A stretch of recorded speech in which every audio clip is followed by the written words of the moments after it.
Chair recognizes Senator from the 7th to present the bill.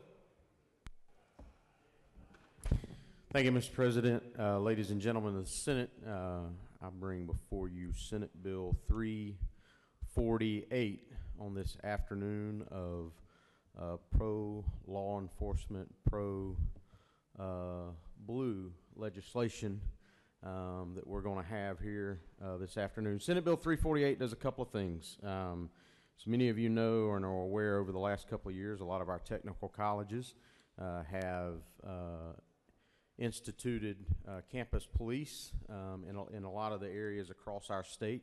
And in this time of safety and security, especially on our public universities and college campuses across the state, I think it's imperative that we continue to give them the authority that they need to do their jobs day in and day out. So 348 simply does two things. It allows TCSG campus police officers across this state to exercise their powers on other TCSG campuses, and it extends them the same authority that our University System of Georgia police have as well. The second thing it does, allows TCSG to enter in agreements with local law enforcement on the local level.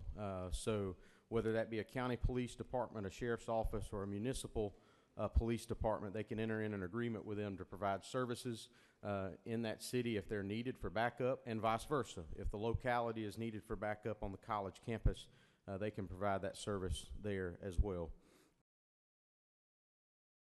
That is a very brief exclamation of Senate Bill 348, and if there are no questions, I will yield the well. You do have a question. Chair recognizes Senator from the 34th for a question. Thank you, Mr. President. Senator, will you yield? I'll yield.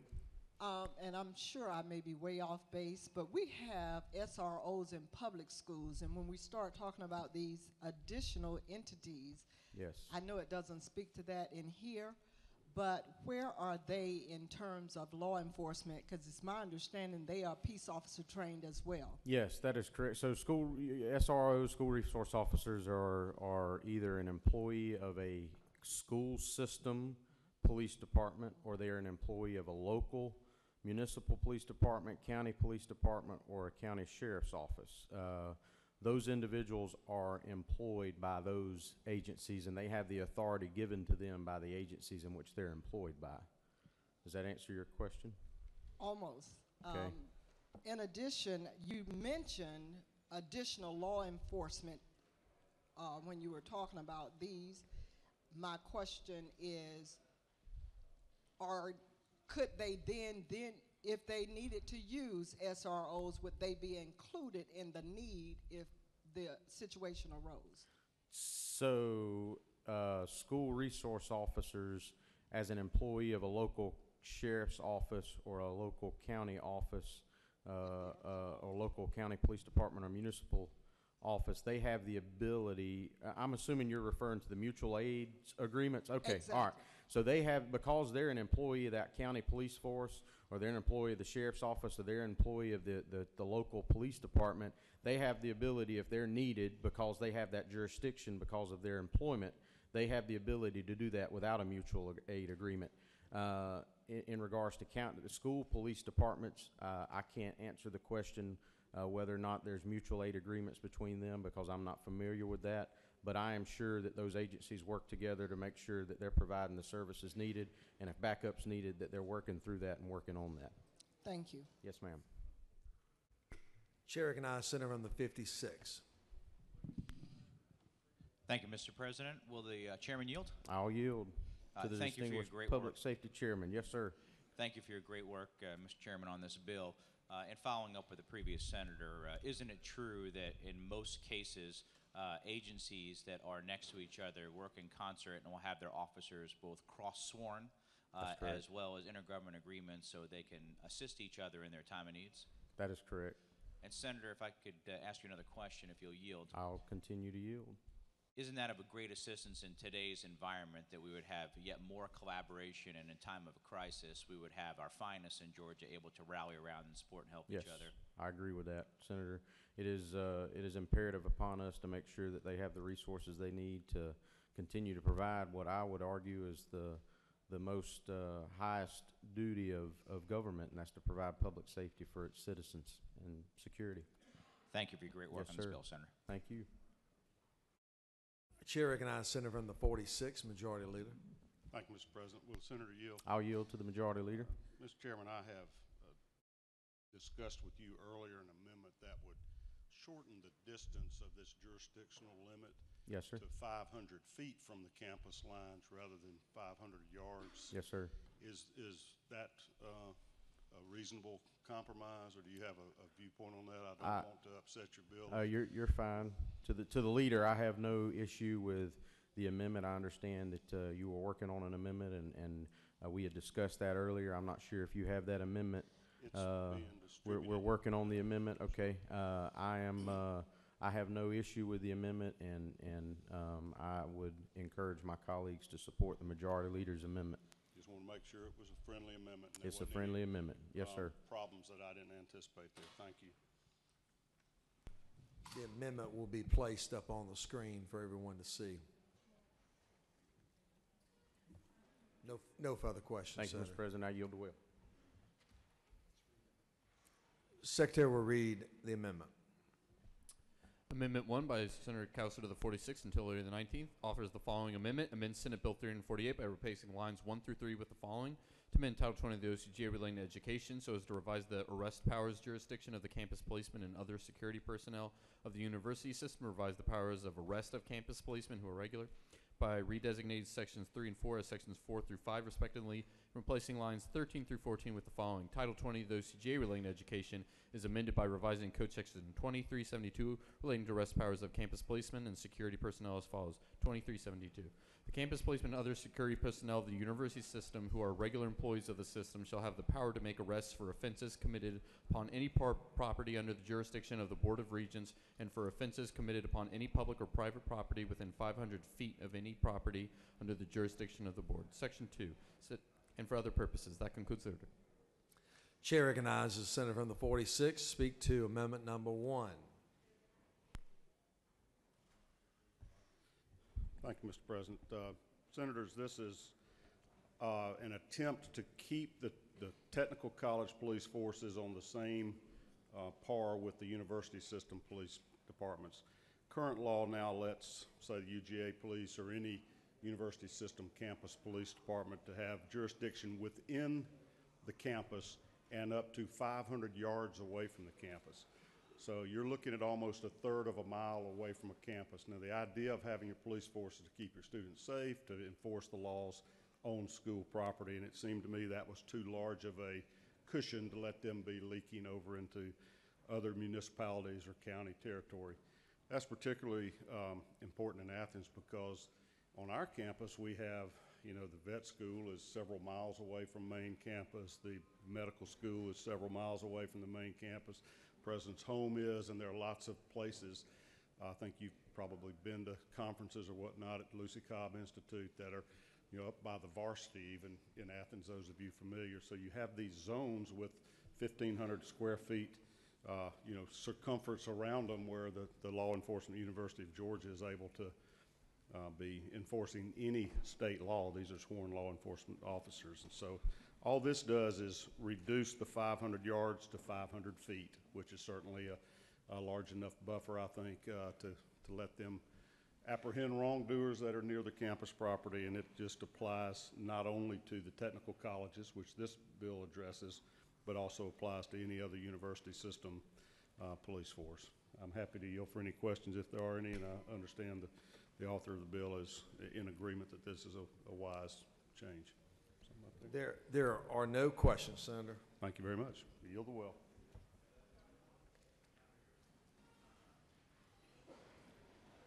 Questions on amendment number 1, authored by the Senator from the 46th, along with the Senator from the 19th. Is there objection? Without objection, amendment number 1 is adopted. Now, does any other senator wish to speak for or against the bill? Is there objection agreed in the Porter Committee which will pass the bill? Chairs none. Porter Committee is agreed to. Shall the main question be now put, or the objection? Chairs none. Main question is ordered. All those in favor of the passage of the bill as amended will vote aye. Those opposed, no. Secretary will unlock the machine.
On the passage of the bill, the yeas are 48 and the nays are 1. This bill, MC Rex Constitution majority, is therefore adopted. Secretary will read Senate Bill 367.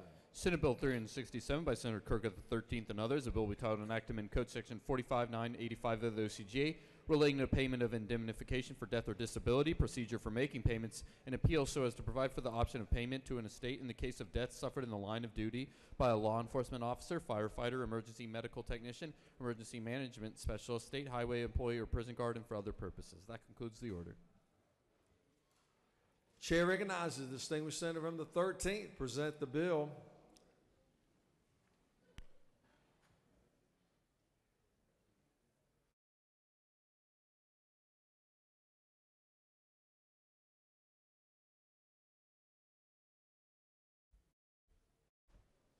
Thank you, Mr. President. I'd like to, first of all, recognize a few people that are with us today. We have some people in the gallery that are here that, first of all, I want to recognize those that participated in the COPS task force that the Lieutenant Governor chaired and I co-chaired. Would you please stand if you were in the gallery and participated in that task force? Go ahead, guys. Hey. Thank y'all. And I'd also like to recognize, I know I got the chief from Americas here. Did he make it over here? There he is, Chief Scott, and then others. Would you all stand so we can recognize all law enforcement in the gallery, please?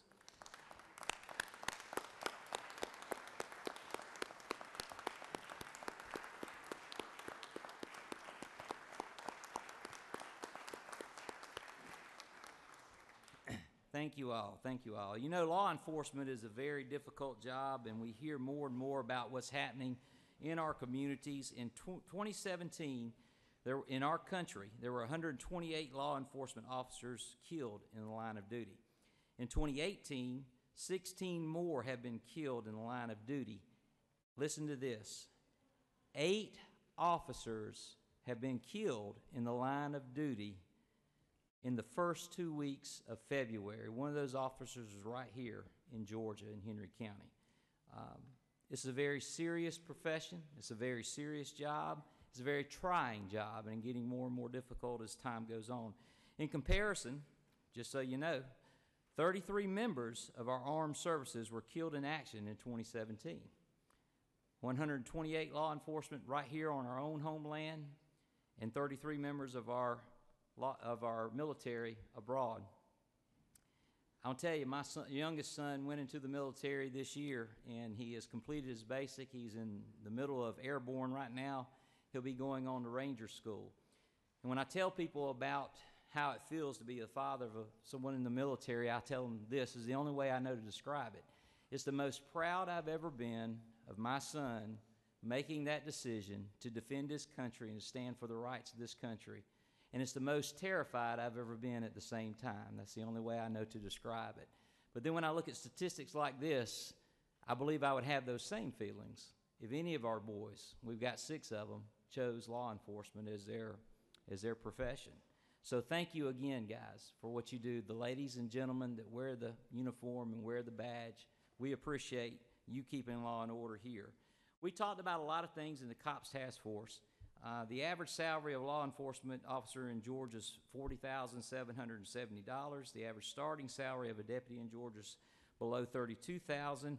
I know I asked the chief of America's Police Department, his starting salary is $34,000 for his officers, and I did not get to check with my sheriff, but I believe that the sheriff's department in Sumter County starting salary is in the 20s. I want to say mid-20s is where they're at. So this is a challenge, and this puts Georgia at the 47th in the nation in pay for law enforcement. This is an ongoing problem.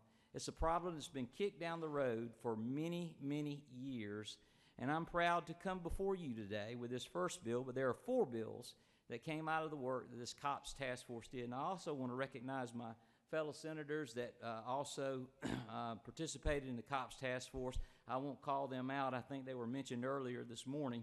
But thank you all for your hard work here. The COPS task force looked at an array of issues. And what you have before you in these 4 bills is not the answer to the problem. but it's a very, very good start. Our goal from the very beginning was to help local municipalities both recruit and retain qualified officers. It's very important, and I submit to you that as time goes on, it's going to be more and more important that we have good qualified officers in our local municipalities. These four bills, again, are not the complete answer. We said over and over again, I think the senator from the 7th got to be the one that got the credit for coining this phrase, no silver bullet, or maybe he's just the one that got the silver bullet at the end, the actual silver bullet. But these are a good start to addressing the issues of helping and assisting our municipalities to recruit and retain qualified officers. Ladies and gentlemen, I'd like to present to you Senate Bill 367 to begin this series of bills. And I do ask for your favorable consideration. Senate Bill 367 deals with indemnification. Last year in the Back the Badge legislation, we increased the amount of indemnification from $100,000 to $150,000, and this is for first responders. It's not just law enforcement, first responders that are killed in the line of duty. I'll remind you that when we had the Back the Badge legislation last year, we recognized all those officers who were killed in the line of duty. Two of those were from Americus, Georgia, one with the Americus Police Department, one with Georgia Southwestern, Nick Smar and Jody Smith. Both of those guys were 25 years old. Neither was married. Jody was engaged to be married, but because they were not married, their families didn't receive the indemnification. They did not receive a dime from the state. And that's just wrong.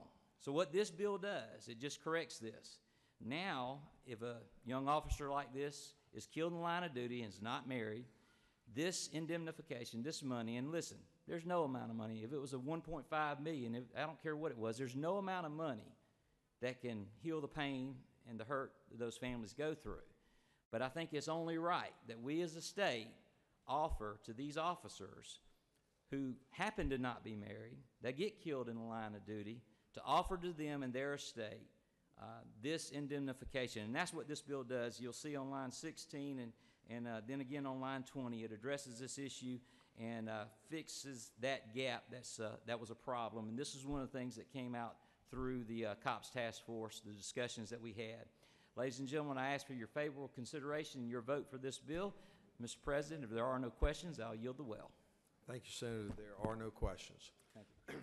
Any other senator wish to speak for or against the bill? Is the objection agreed and the Porter Committee which fail pass the bill? Chairs none. Porter Committee is agreed to. Shall the main question be now put in the objections? Chairs none. Main question is ordered. Shall this bill now pass? The question is on the pass of the bill. All those in favor of the bill will vote aye. Those opposed, no. Secretary will unlock the machine.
On the passage of the bill, the yeas are 54, the nays are 0, and this bill, MC Rex Constitutional majority, is therefore adopted.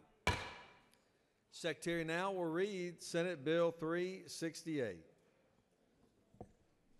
Senate Bill 368 by Senator Cook of the 13th and others, a bill entitled Enactment Chapter 6A of Title 35 of the OCGA relating to the Criminal Justice Coordinating Council so as to add the functions and authority of the council to enable the council to provide technical support and assistance to certain local law enforcement agencies in the attainment of certain grants and for other purposes. That concludes the order.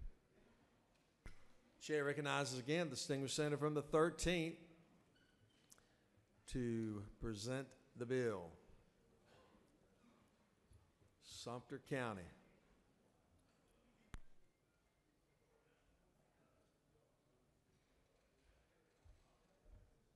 Well, Mr. President, I believe you see that the body approves of the work that you started through this committee, so thank you again for chairing that committee and putting it together. By the way, we have met already. Even though this session has started, the COPS Task Force is continuing to meet, and we plan to meet after session as well. So again, I want to thank my President of the Senate for putting this together and seeing the importance of this issue. Ladies and gentlemen, we have Senate Bill 368. What this bill simply does, if you can look on lines 45 through 49, you'll see that it just adds to the Department of CJCC, the Criminal Justice Department, that they will provide local and technical support to any law enforcement agency to enhance the effectiveness of services. It's going to help them with grants. It's going to help them to with getting equipment and training and so forth. So, again, I would ask for your favorable consideration and vote for Senate Bill 368. Mr. President, if there are no questions, I'll yield the well. No questions, Senator. Thank you. Thank you. Does any other senator wish to speak for or against the bill? Is there objection agreed in the Porter Committee which fair will pass the bill? Chairs none, the Porter Committee is agreed to. Shall the main question be now put? Are there any objections? Chairs none, the main question is ordered. Shall this bill now pass? The question is on the pass of the bill. All those in favor of the bill will vote aye. Those opposed, no. Secretary will unlock the machine.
On the pass of the bill, the yeas are 54, the nays are 0, and this bill, MC Rex constitutional majority, is therefore adopted.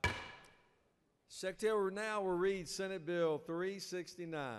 Senate Bill 369 by Senator Kirk of the 13th and others, a bill with title enactment Article 4, Chapter 17 of Title 47 of the OCGA relating to revenues collected from fines and fees so as to provide for payments to the peace officers' annuity and benefit fund from fees collected in criminal and quasi-criminal cases prior to adjudication of guilt and for other purposes. Mr. President, the Senate Committee on Public Safety offers the following substitute Senate Bill 369. A bill to title enactment Code Section 15-1880 and Article 4 of Chapter 17 of Title 47 of the OCGA relating to policy and procedure and revenues collected from fines and fees respectively so as to provide for payments to the peace officers' annuity and benefit fund from fees collected in criminal and quasi-criminal cases prior to adjudication of guilt and for other purposes. Mr. President, this has been certified that this substitute bill is a non-fiscal retirement bill as defined in the Public Retirement System Standards Law. That concludes the order. Chair now recognizes again the senator from the 13th to present the bill.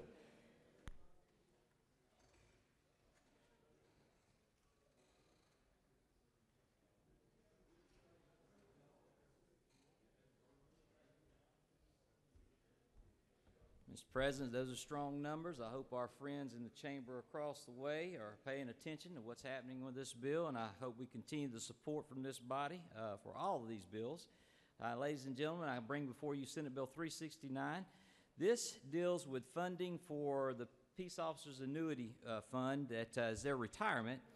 And let me tell you what, I've got a letter here from Bobby Carter, who's with the Peace Officers Annuity Board. Is Bobby here in the there he is over there. Okay, thank you, Bobby.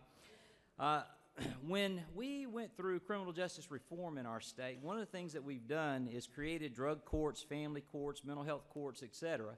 And so some people will choose to have their cases settled in those capacities in those courts instead of going through the typical court. And there was a $5 fee that would always go to the POAB. Again, remember, who's making these cases? It's law enforcement. They're the ones who are out there making the arrests. They're getting the evidence. They're coming before. They're testifying. And so that's why we have a court system. They're out, protecting society and protecting our citizens. And so there was a fee to help with their retirement fund. It's $5. Well, when we created this through the criminal justice reform, what has happened, and I've got the documentation here again, a letter from Bobby Carter. He says that this has affected the funding to the tune of about $4 million a year. $4 million a year that the POAB has lost as a result of this change in our criminal justice reform in the state of Georgia. What this bill simply does is restore that.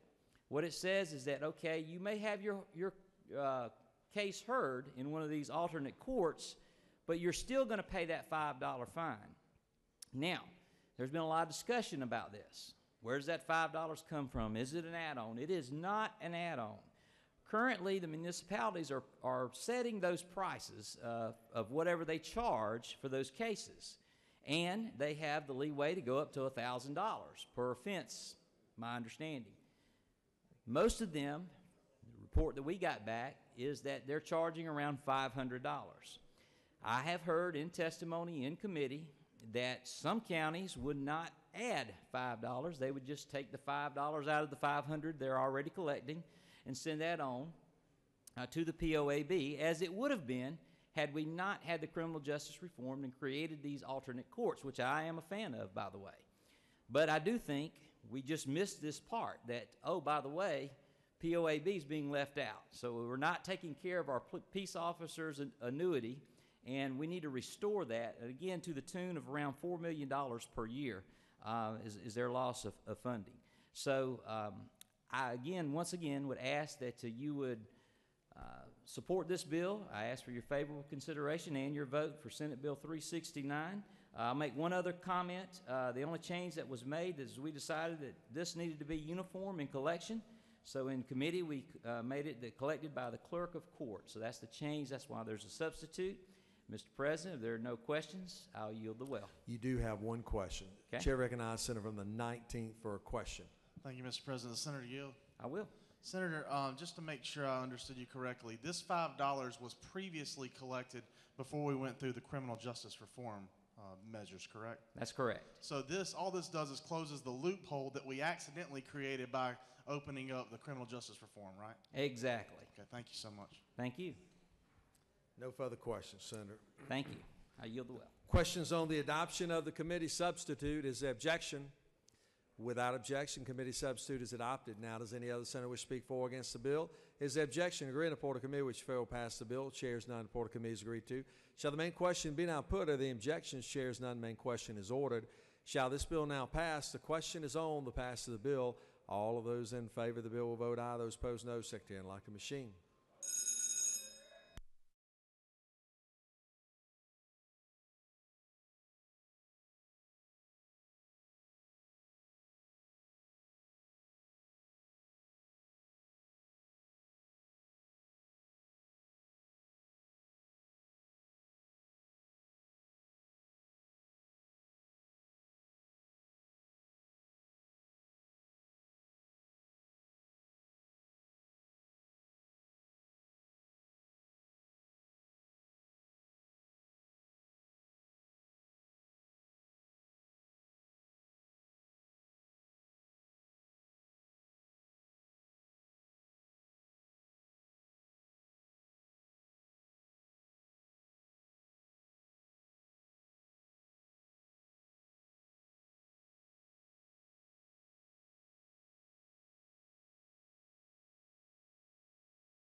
On the pass of the bill, the yeas are 55, the nays are 0, and this bill, IMC Rex constitutional majority, is therefore adopted.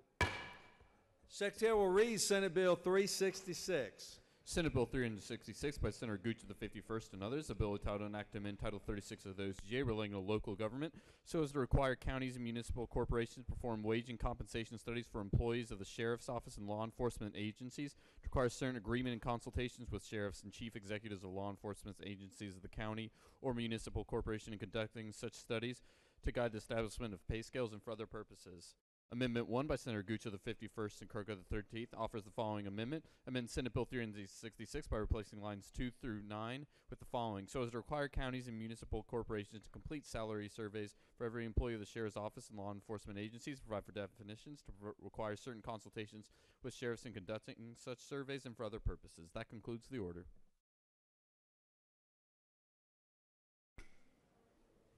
Chair recognizes the senator from the 51st.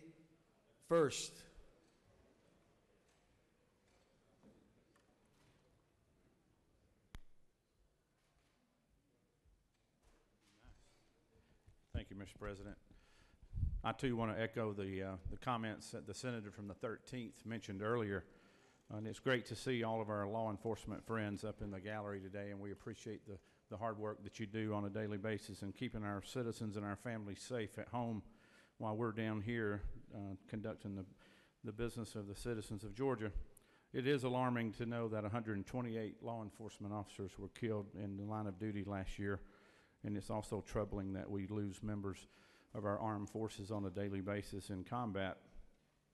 But there's a situation in Georgia that I think we can help remedy, and that is the disparities and the inequities in some of the compensation of our law enforcement officers around the state.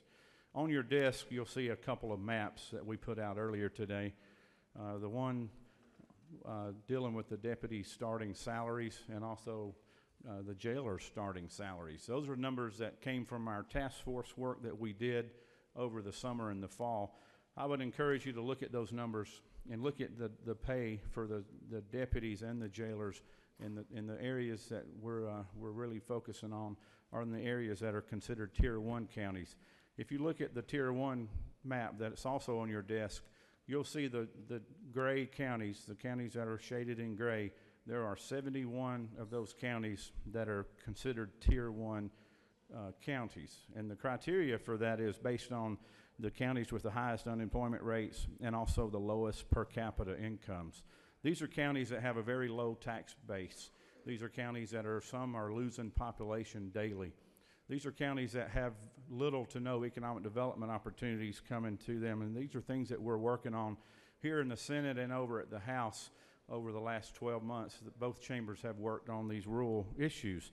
But folks, we have to also protect our people that are in those counties, and we have to help those local law enforcement officials to find ways to afford to be competitive when they're hiring these deputies and these police officers around the state.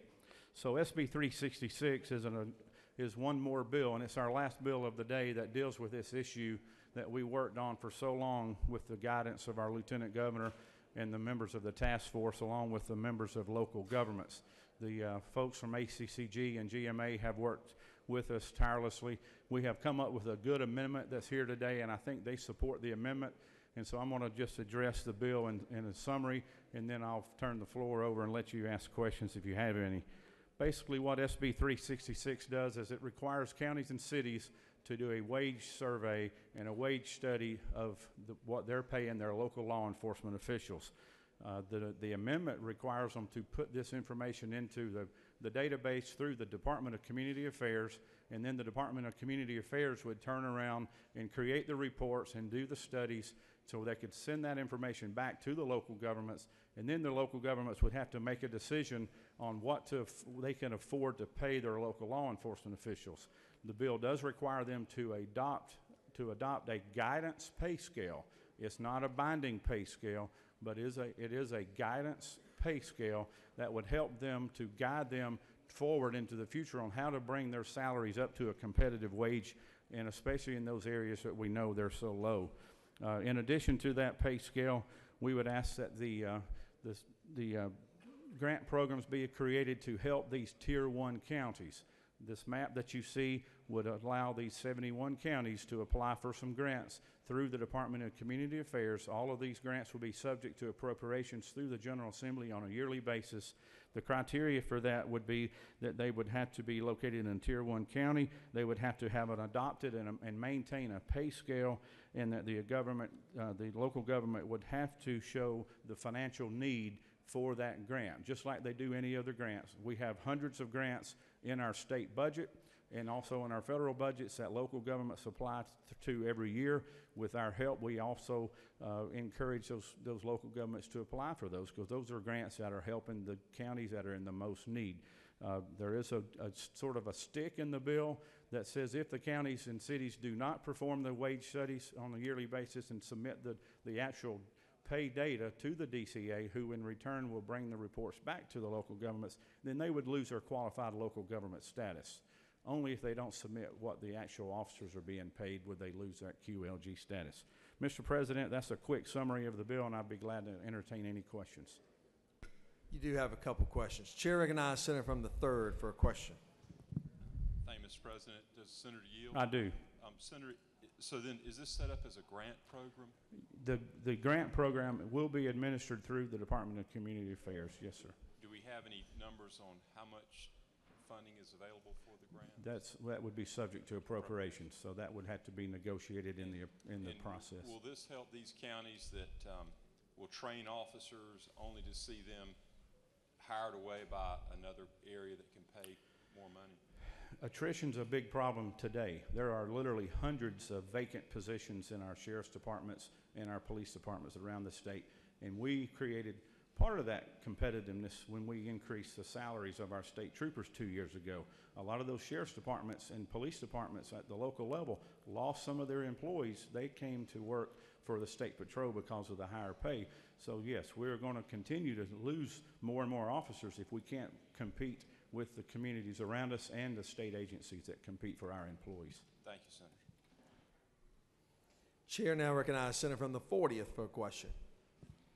Thank you, Mr. President. Senator Yield? Yes, sir. Senator, isn't it true, first of all, I appreciate all the work that you have done on this, because I know that it's been a taxing process. And my question is, and I believe that you were kind enough to do some research, isn't it true that this is not the only example where DCA supplements pay for other people in our state, particularly in the poor areas? So this is not a first of what we're doing here. That's correct, Senator. When I was a commissioner back in 2000 to 2008, I came to Atlanta very frequently asking my colleagues and my senators at the time to help me to acquire grants from DCA, GFA, basically all the alphabet soup agencies down here, the DOT, and we acquired a lot of grant monies, and we hired personnel with that money. We got federal grants for the COPS programs at the time under President Clinton. We got grants for environmental enforcement officers.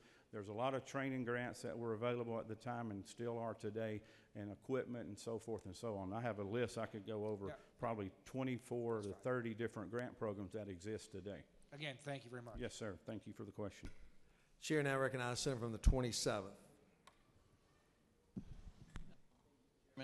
Does the Senator yield? I will.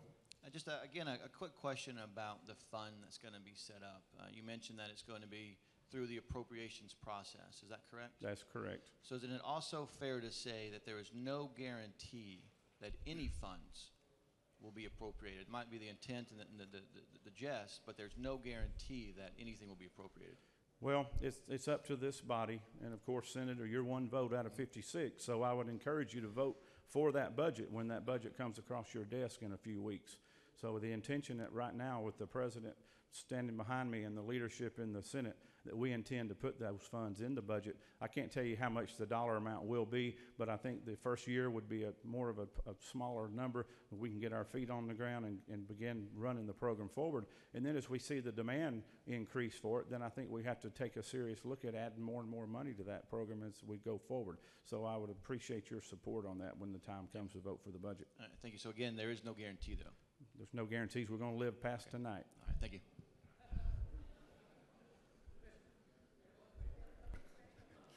Chair recognizes Senator from the 46th. Thank you, Mr. President. Will the Senator yield? I will. Senator, I hope we do make it past tonight and this bill becomes a law. I want to just make sure I'm clear, and I think you've done a great job with this amendment.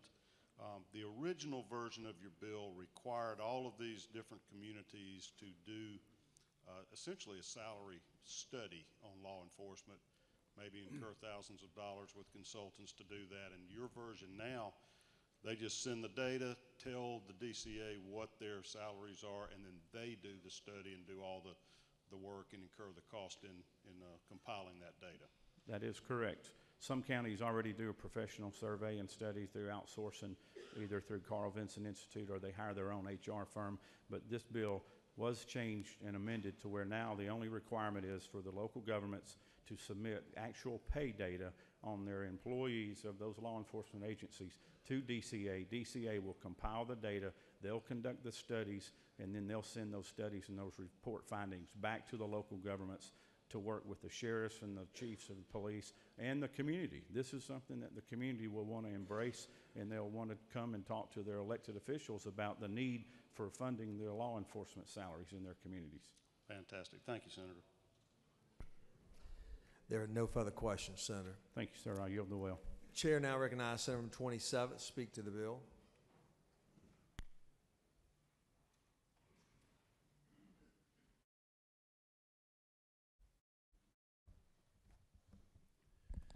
Thank you, Mr. President, members of the Senate.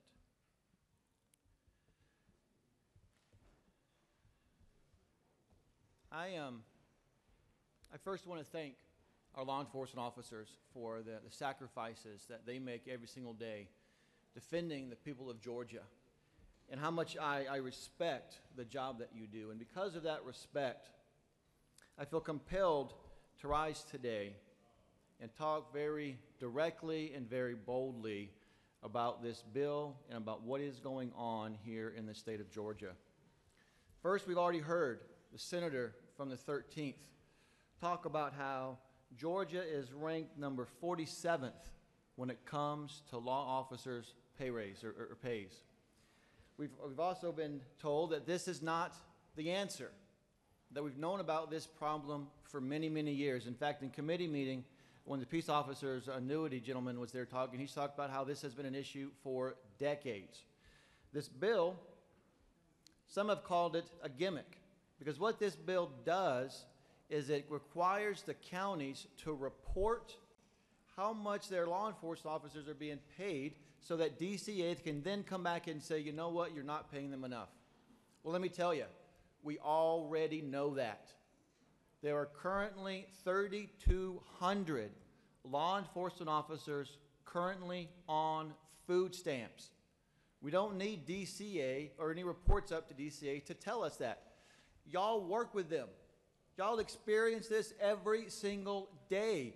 Your law enforcement officers, your employees that are having to work 2 and 3 jobs to take care of their families, and you want us to pass a bill that says, tell us how little we're paying you? That is not acceptable to me, especially when the state of Georgia's budget has gone from $16 billion to $26 billion the past 9 years.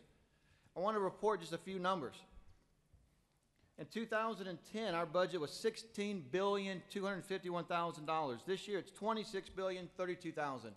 When you do that on a per capita basis, including inflation, it's gone up 31%, from $1,911 to $2,496. The state of Georgia has the money to solve this problem today, not wait to get a report back about how little we're paying our officers. We can do it today. We have the money. I can spend a couple hours up here talking about where we can take the money from, but I want to point you to the Department of Corrections. We are spending almost $1.2 billion every single year taking care of felons. You know how much it would cost to give your law enforcement officers that are currently on food stamps a $500 a month raise? $20 million. You don't think we can find $20 million in a $1.2 billion criminal budget? I believe we can. The one that really chaps me is we pay $11 million to settle refugees. Half of the money it would take, again, to give your law enforcement officers a $500 a month raise, we are giving to refugees. Do not tell me we do not have the money to give these law enforcement officers a pay raise today, right now. What we do not have is the leadership to take this up and do it. We need that leadership. We need somebody to fight for you as hard as you are fighting for us. With that, Mr. President, I will yield the well unless there's any questions. You do have a question. Chair recognizes Senator from the 13th for a question. Thank you, Mr. President. Would the senator yield? Sure. I have a series of questions, so I'll just ask you to yield once. Isn't it true that the salaries went up across the state last year as our COPS task force was meeting? I'll take your word for that. Okay, that was discussed several times throughout the task force, and as testified not by me but by GMA, ACCG, the sheriffs, and the police. Is it also true that the numbers you used, the 3,200 officers in the state of Georgia, was the same numbers you used last year, so that you have not taken into account these pay increases? I am using the numbers that the AJC as well as a couple other news agencies reported this past summer. This past so about summer. 6 months ago. This past summer would have been at least 6 months ago by now. Correct, yes. Thank you. Isn't it true that your background's in accounting? Correct. Isn't it true that our country and our state went through a recession since the numbers you used, 2016 to now, and the increase in the budget, and that's why our budget has increased so much? That is a very true statement, but to add to that, not only did the state go through a recession, but the citizens of the state went through that same recession. So as they saw their income go down, the state saw their income equal that. But what you'll notice is, again, with the increase the state has received, it does not equal the same increase that the citizens have had. So by essence, we are actually taxing the citizens of Georgia more now on a per capita basis, even including inflation, than we were in 2010 when we were all suffering through the recession. Isn't it true that I carried the back-to-badge legislation last year, and I also co-chaired the COPS task force with the lieutenant governor this year? Sure. And isn't it true that I pointed out earlier that you were not a champion of religious liberties? As you pointed out earlier this morning, you also have not been a champion for law enforcement. Thank you, Mr. President. No further questions, sir. Thank you. Questions on the adoption of amendment number 1. Is there objection? Without objection, amendment number 1 is adopted. Question now is on the... Does any other senator wish to speak for or against the bill? Is there objection? Agree on the report of committee which fair will pass the bill. Chair is none. All those in favor of the bill will vote aye. Those opposed, no. Secretary will unlock the machine.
On the passage of the bill, the yeas are 52 and the nays are 2.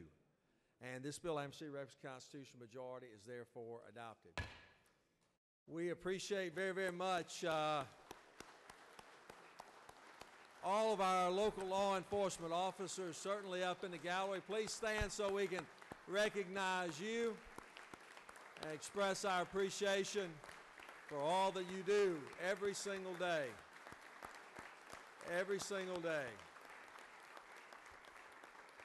We have various police chiefs that have made up the task force that are represented here today, and obviously we appreciate their good work, but also the sheriff as well, the sole constitutional officer of their communities. I find it interesting when you look at the history of the office of sheriff.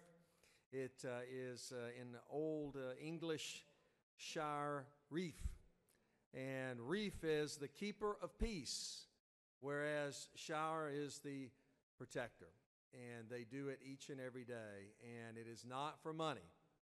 It is for their love of their community and a willingness to serve. We appreciate you very, very much. Thank you very much.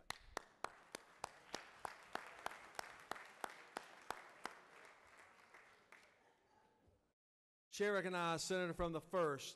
We have a local bill that we're going to take up before we adjourn. Chair recognizes Senator 1st. Mr. President, I ask unanimous consent that House Bill 618 be taken from the table.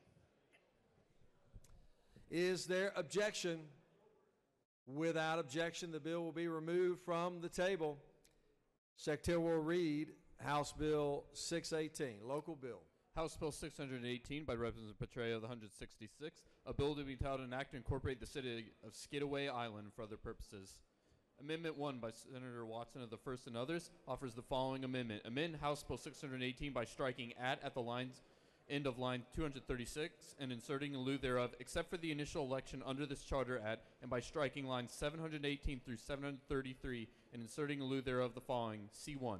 Except for the initial election under this charter, when qualifying to seek election to the City Council, the individual qualifying shall specify the position for which he or she is offering for election and for other purposes. That concludes the order. Chair recognizes Senator from the 1st. Please give the senator your attention.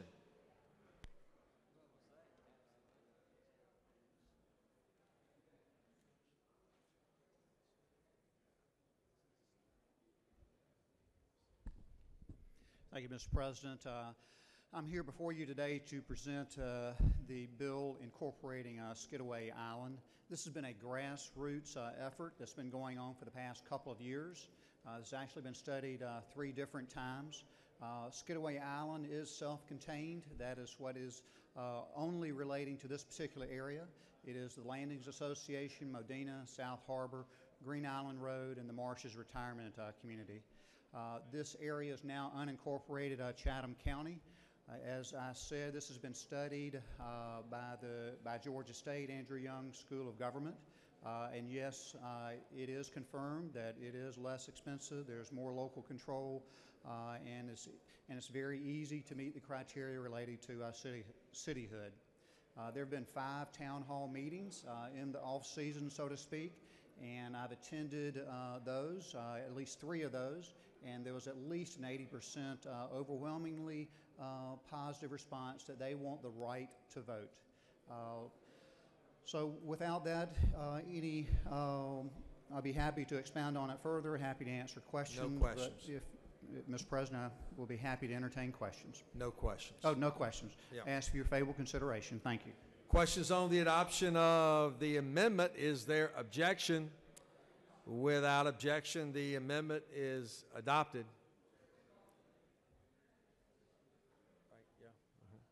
Does any other senator wish to speak for or against the bill? Is there objection agreed? The Porter Committee wish to fail or pass the bill?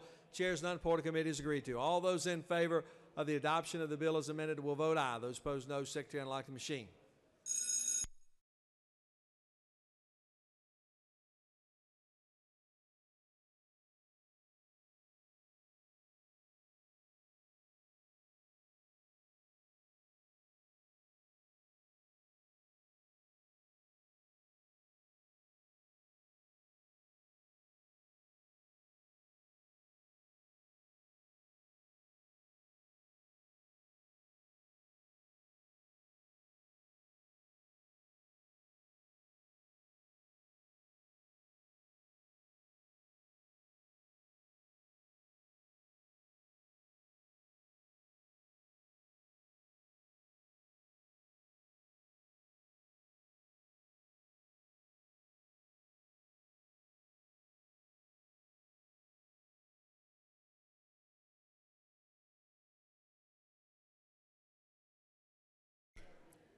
On the passage of the local bill, the yeas are 43 and the nays are 10.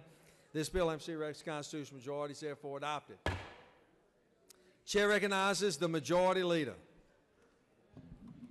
Thank you, Mr. President. I move the Senate stand adjourned until 10 o'clock a.m. on Thursday, February 15th. 10 a.m. Read the announcements. Public Safety will meet upon adjournment in Mez 1. DOT Elections District 9 will meet at 2:30 in the Senate Chamber. Appropriations, Community Health and Human Development, and Public Health Subcommittees will meet at 2:30 p.m. and 3:07 of the CLOB. Transportation will meet at 3 p.m. and 3:10 of the CLOB. DOT Elections District 10 will meet at 3 p.m. in the Senate Chamber. Finance will meet at 4 p.m. in Mez 1. Education and Youth will meet at 4 p.m. and 4:50 of the Capitol. DOT Elections District 14 will meet at 4 p.m. in Senate Chamber. Judiciary Subcommittee B will meet at 5 p.m. and 3:07 of the CLB. That concludes the order. Chair recognizes Senator on the 21st, Distinguished Transportation Committee Chairman, for an announcement. Yes, since we're going to be off next Monday, we will have a Transportation Committee meeting on February 2nd, Tuesday at 8 a.m. in room 450. So 450, 8 a.m. on Tuesday, since we are off for President's Day on Monday. Thank you. Any other announcements? The majority leader has moved the Senate stand adjourned until 10 a.m. All of those in favor will say aye. All those opposed, no. The ayes clearly have it. We stand adjourned.